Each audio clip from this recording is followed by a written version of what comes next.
Hi, my name is Lindsey Newton, and today I'll be doing my speech on texting and driving. Most people do not realize that texting and driving is more dangerous than drunk driving, about 6 times to be exact, yet people do this every day. It actually says on the article, Texting and Driving Accident Statistics on EdgarSidner.com that 11 teens die every day as a result of texting while driving. So I will now tell you why people text and drive, the dangers of texting and driving, and how to prevent texting and driving. The first reason why we text and drive is that we are worried that we will miss something if we don't automatically check the notification or the text message or anything like that.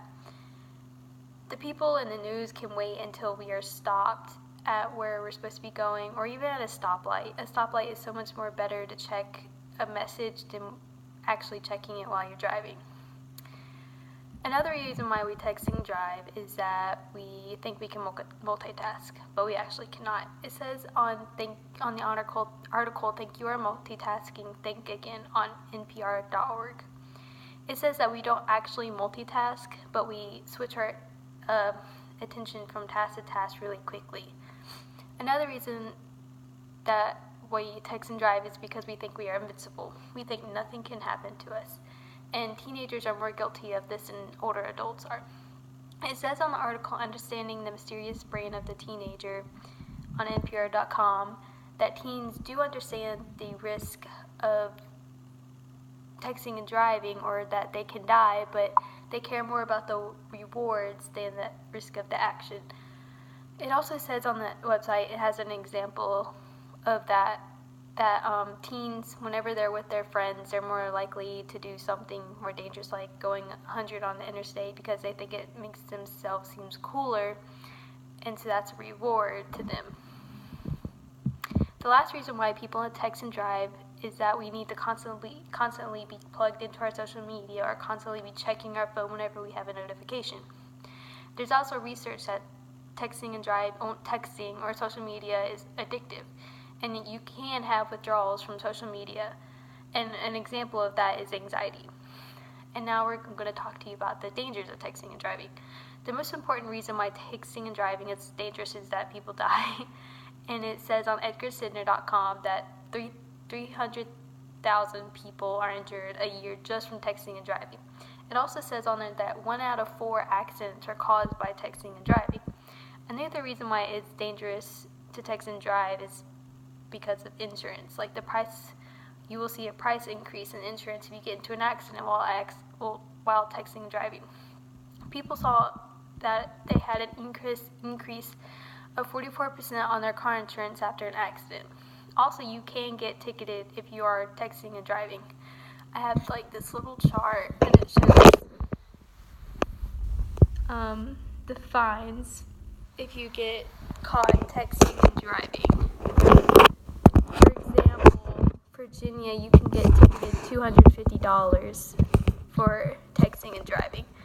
In Texas and New York, you can get fined $200, and it could go up to $750 in Utah or $10,000 in Alaska. Also, I have this other chart that has some statistics, and it says that 660,000 drivers use cell phones at any given moment during daylight hours in the United States. Texting and driving makes a driver 23 more likely to crash. Drivers talking on a cell phone are 4 times more likely to get in a car accident. Also,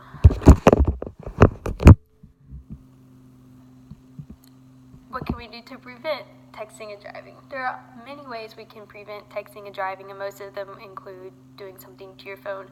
The new iOS update on your phone will automatically turn on Do Not Disturb on your phone whenever you're in motion. I have this on my phone, and it's very helpful. I really like it, and it'll stay on there until you stop moving. And then you can actually download apps to disable your phone whenever you're going over a certain speed, and you can distract yourself in certain ways, in different ways other than doing something to your phone. You can listen to music on the radio, or you can listen to audiobooks. But despite everybody knowing the risk of texting and driving, everybody's still going to do it. I admit that I have texted and drive. I try not to, but I still do it.